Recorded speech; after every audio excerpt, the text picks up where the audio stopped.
Violent Bear It Away today, and then we're going to get into Hawthorne. In a way, I don't have that much more to say on the Violent Bear It Away than we talked about last time. I didn't want to just summarize what was going on in part 3 of the book, or what the goings-on and the meanings of them. As we've noticed, the question of the book is, what is Tarwater's fate? And that maybe isn't the best way of putting it even. It's a struggle for the soul of Tarwater. And book 3 is where we see the resolution to that struggle.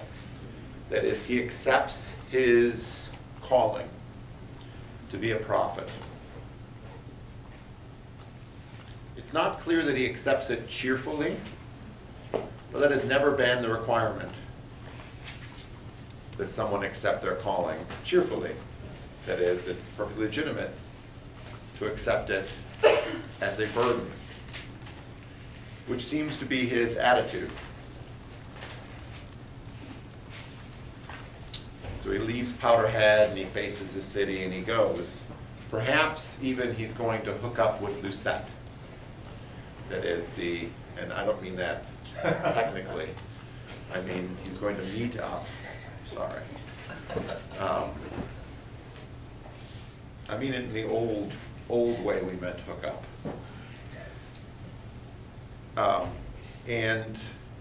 But he's going to the city, to a place where she has been at least. And the way I'd like to conclude Violent Bear It Away is to just say a couple things about America from the perspective of the book, and then invite questions before we get going into Hawthorne. And recognize that this book is about America. And it's also about Christianity.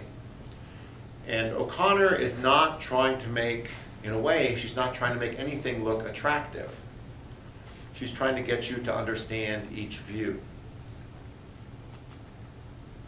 Because the Americans in the book are not attractive, the Christians in the book are not attractive, really.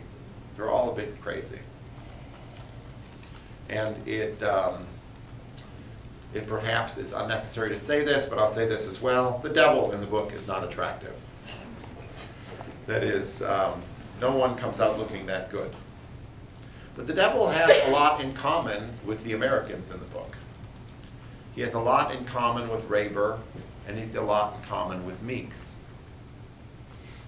Both of them believe, or all three of them believe, that the moral universe that human beings inhabit is a human creation. Human beings define for themselves what morality is.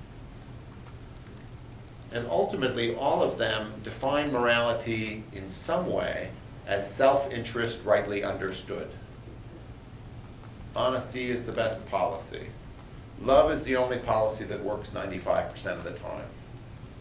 It's always best to tell the truth, unless it's really, because if you don't always tell the truth, no one will believe you when you lie.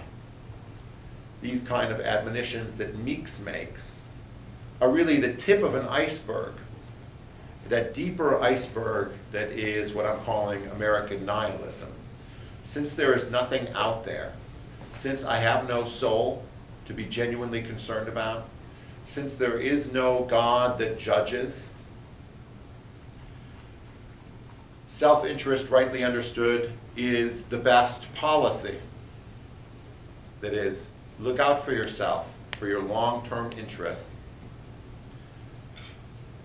And that is what Raber and Meeks do, and that is what the devil is constantly counseling Tarwater to do. Now the devil's worse than the Americans, all right? But they share a lot. And what you get in Flannery O'Connor is the idea that Christianity is a radical rejection of that world.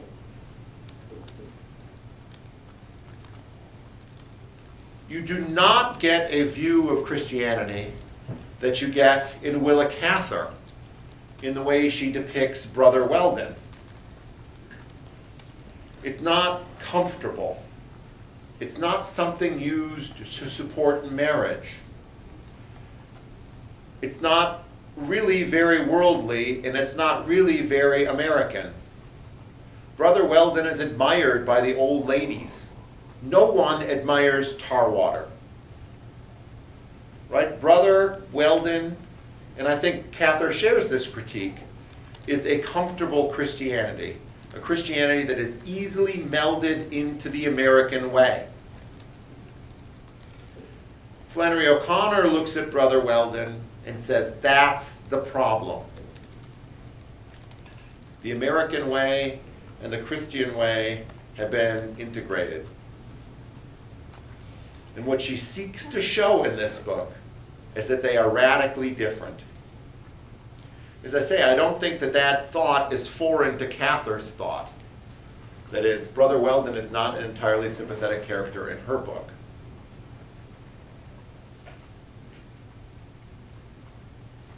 But the character that really rejects the world in Willa Cather is Enid, who forgoes the American way, who forgoes all of the benefits of marriage, if you want to think of consummating a marriage as a benefit. And one should, at least in the short term. And she rejects all of that, right? It is a genuinely, it seems, unsympathetic character in Cather. In much the same way, Tarwater is unsympathetic, but we have to admit that Tarwater is uglier. Enid, for all her lack of sympathy, for her turning back on her husband, which is her worst act, never drowns a retarded child. Tarwater's worse. He's more distant. He is more radical in his rejection of the American way. It's almost as if Tarwater hears love is the best policy and that works 95% of the time, and he decides, then I'm not going to love, which is what you seem to get in that character. Or at least I'm not going to love in the way that anyone here does.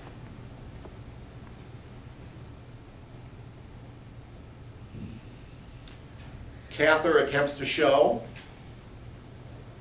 that America is sick. Its sickness is traceable to the view that death is the worst thing.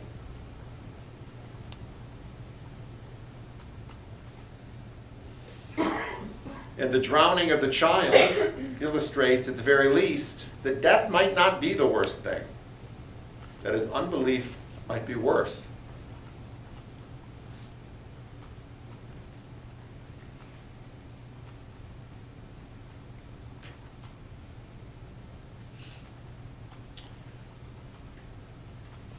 And while you could make that into a beautiful thought, that is, you could make the idea that death isn't the worst thing into a beautiful thought,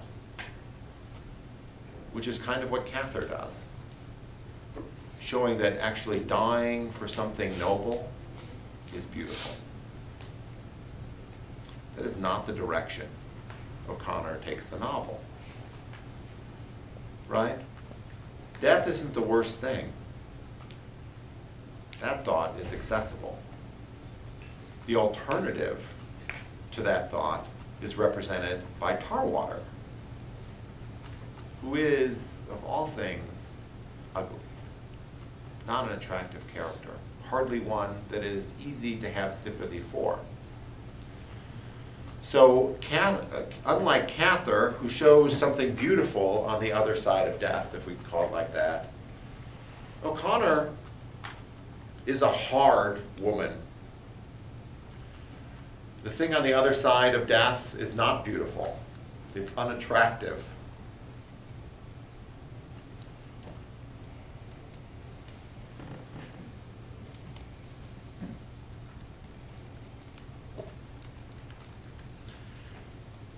But perhaps I think this is ultimately O'Connor's point on this matter. That's more of an indictment against us than against Christianity. It's ugly because we're ugly and don't see the beauty of it. Tarwater expects miracles to happen. When he looks at the world, he sees sin and judgment.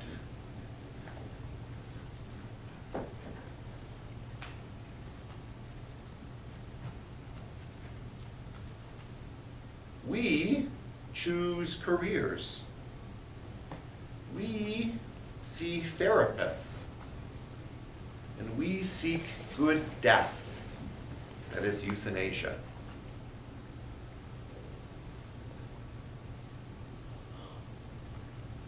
Those are two entirely different worlds. And it's her ambition to show those two worlds and to depict them in their starkest reality to each other. So it's easy to talk about Christianity without sin and judgment. It's easy to talk about Christianity without genuinely sacramental baptism. It's easy to talk about Christianity and leave out the devil. That's the part of Christianity she emphasizes. I'm going to call it the supernatural parts. And she does it so that people can genuinely see what it is. And it's easy to depict Americans as nice people, friendly to their neighbors. But she shows American principles in an ugly way. It's nice to say honesty is the best policy, right? We say it, many people say it, my wife says it all the time to my children. Right, that's easy, but you know what? She shows how ugly that is. Honesty is the best policy. The way she renders that is, it's best to tell the truth, as we've said, it's best to tell the truth, otherwise people won't trust you when you're lying. To make that crass, self-interested morality the way we do business is ultimately, when pushed to give an account of itself, ugly. That's what she does with American morality. So let us understand each other, she says. Let us understand what's at stake. Let us not mix things. Let us not make either America or Christianity better or other than it is.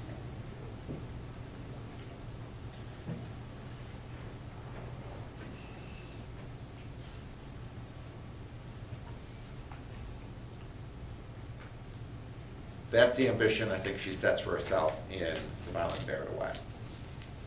So does anyone have any questions, comments, criticisms of the account I've given, or is there any ambiguities in O'Connor that I can help dispel insofar as I'm able to do that? Yes, Mr. Rhodes? So there's a part really early on in the book where Tarwater goes to town with the old man, and he's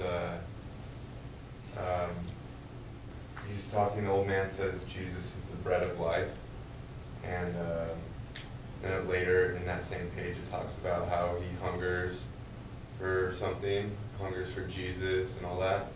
Is that kind of, and then later in the book he's searching for something and it's bread in a window.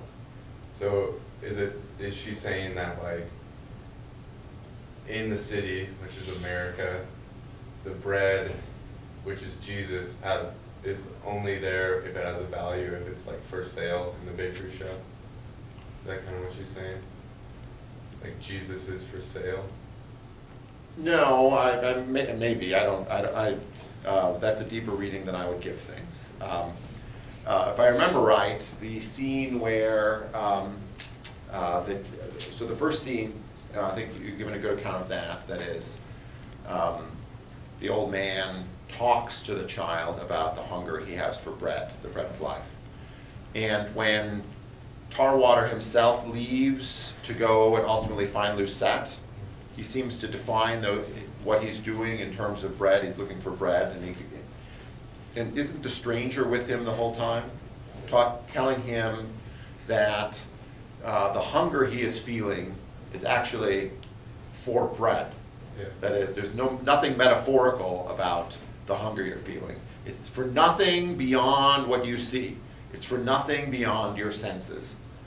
And he is inclined, because of his training, to give a metaphorical account of what he is hungering. Right? So the struggle in him is he going to understand things only through his own eyes, that is, as mere bread? Or can he adopt and embrace, ultimately, a supernatural understanding of what is going on in him? Right? So I wouldn't read any more into it than that. The question that Flannery O'Connor is raising there is actually a very deep question that I think all of us face. Many of us face it by not facing it, which is what is the meaning of our desires? And a desire represents a lack. That is, you recognize something about yourself that you do not have. Okay? How are you to understand the emptiness that is in you? And so to use just an example, so the example she gives is a great example, bread. What is hunger? What is hunger? One could use other examples, say sexual passion. What is it that you desire in sexual passion? Is it simple sating of sexual desire, or is it another person? That is, to be genuinely acknowledged and embraced and loved by another person. So, is there more to our desires than meets the eye? And O'Connor's answer, of course, if I can be very simple about this, is there's a lot more to our desires than meets the eye. And modern science and modern America cannot genuinely account for that.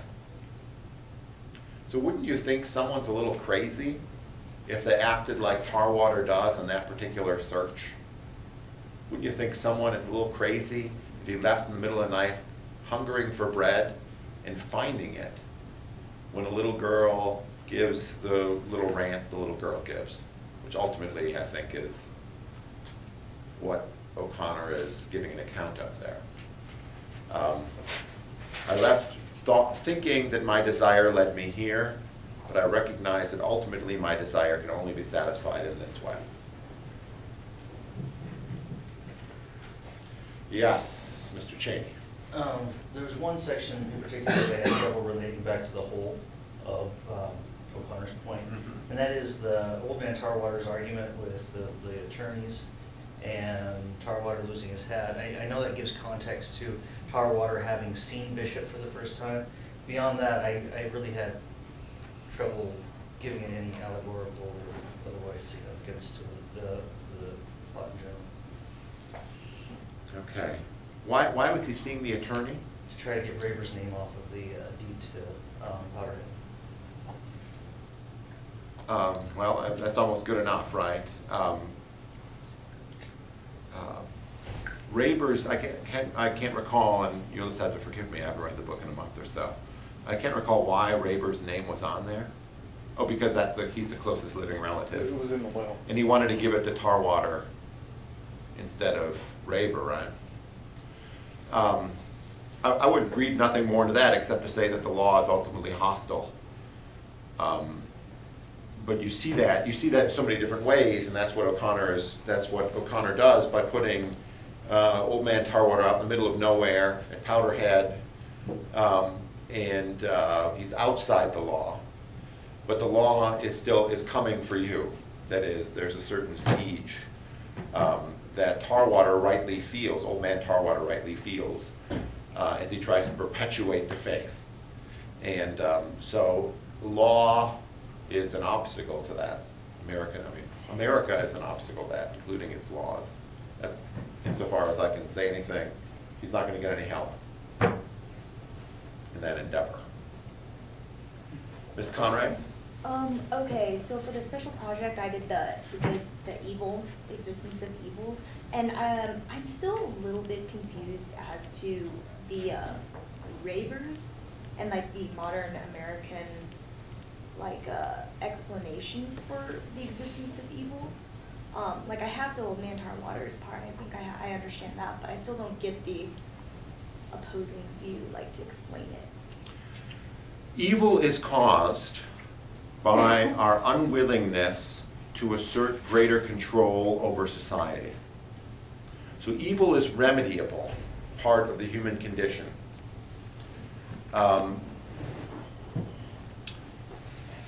So think of it like this. I mean, I can put philosophers' names on this, and we'll see if this sticks.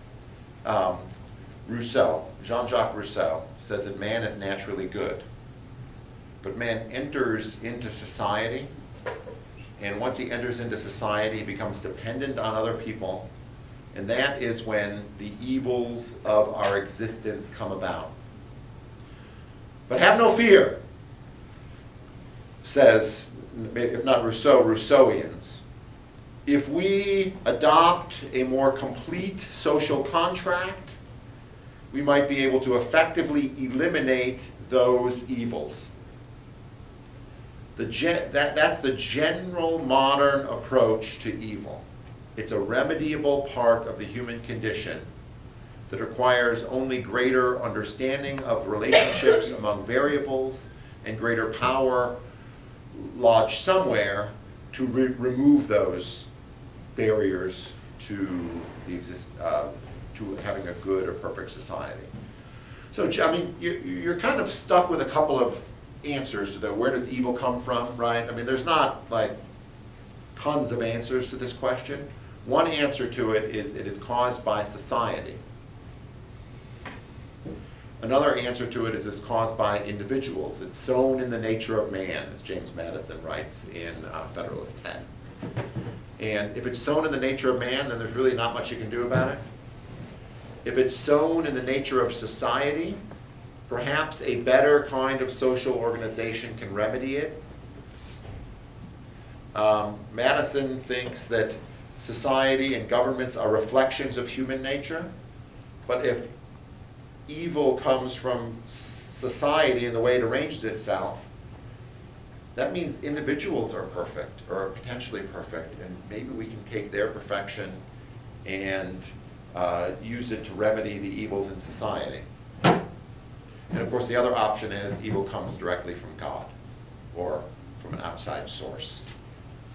And I think those are really your options when you ask where does evil come from. You really only, I mean, it's not like you can say, well, it comes from the moon. I mean, you could say it, but it wouldn't, it's not a very serious philosophic argument. It comes from wearing hats inside. No, wearing hats inside is an effective evil.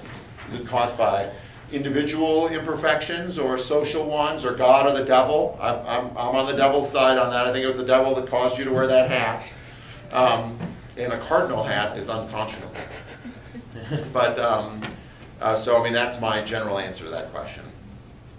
So Raber, so all of the American characters that, I mean, like, I shouldn't say all of them, but some of the American characters, Raber and the welfare woman, represent attempts to remedy evil. All we need is education and proper application of welfare reforms, and we can eliminate poverty and the other causes of evil. That's the naive, I would say, American belief. Yes, Mr. Winkleman. And would that be one of the philosophical foundations of progressivism? Yes.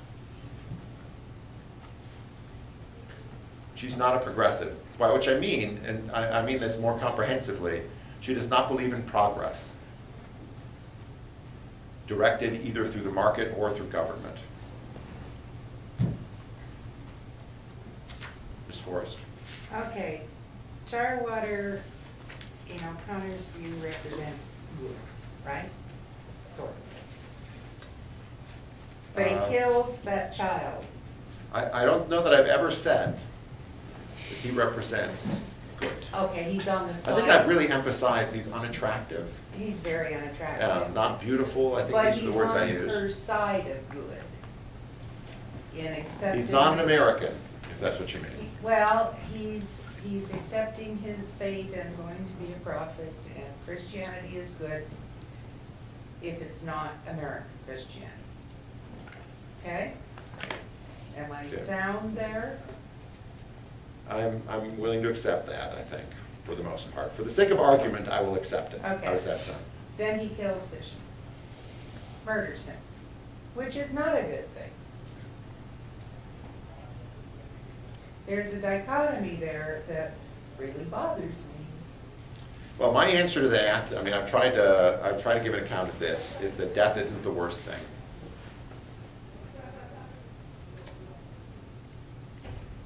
From a non-human perspective, perhaps. No, O'Connor's point is death isn't the worst thing for any of you.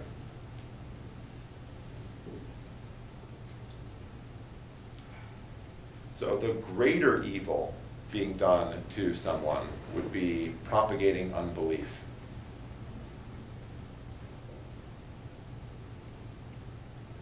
Rayburn is a greater threat to the souls of people than Tarwater is.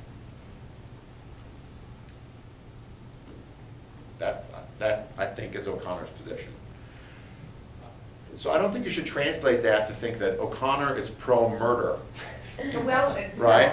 And the point I'm trying to make is that she is trying to show, it's like, I think there's a line from in Airplane where Merv Griffin shows up and he says something like, I just love to kill. I like to hide behind bushes and jump out and just slaughter people. And people will say, who is that in the bushes there? It's Merv Griffin. He likes to kill. I don't think she's Merv Griffin in that sense, that she is pro-murder, likes to kill. But what she depicts there is, if you want to think of it like this is the ugly side of something that we might want to accept. That death isn't the worst thing. I mean, I think most of us want to accept that principle. Right? We might want to accept that principle. Then, if you do accept that principle, you might be able to make sense of this particular act.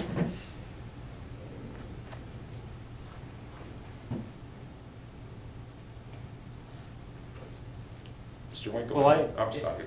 If I can speak for Miss O'Connor, and I can because I channeled her last week, but I think that scene is less about Tarwater.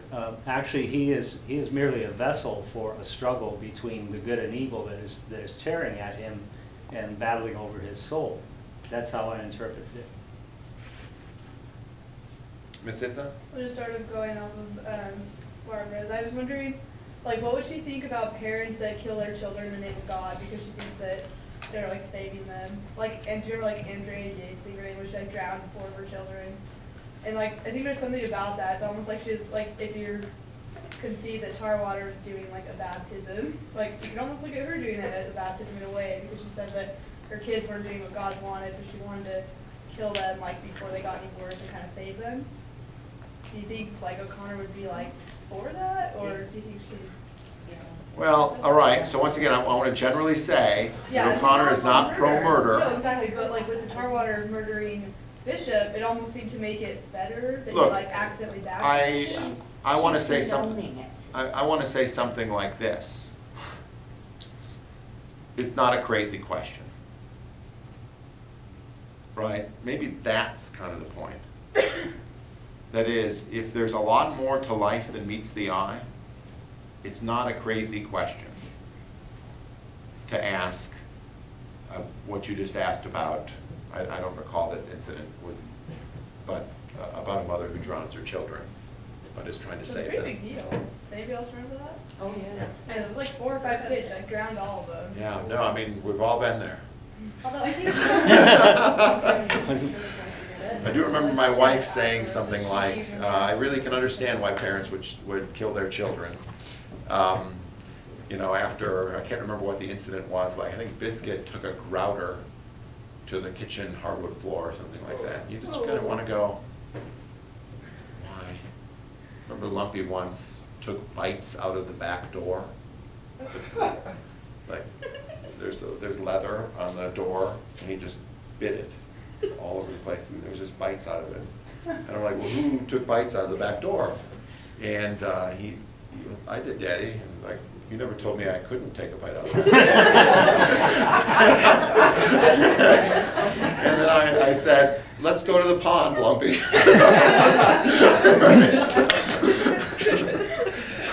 So anyways, I'm no prophet.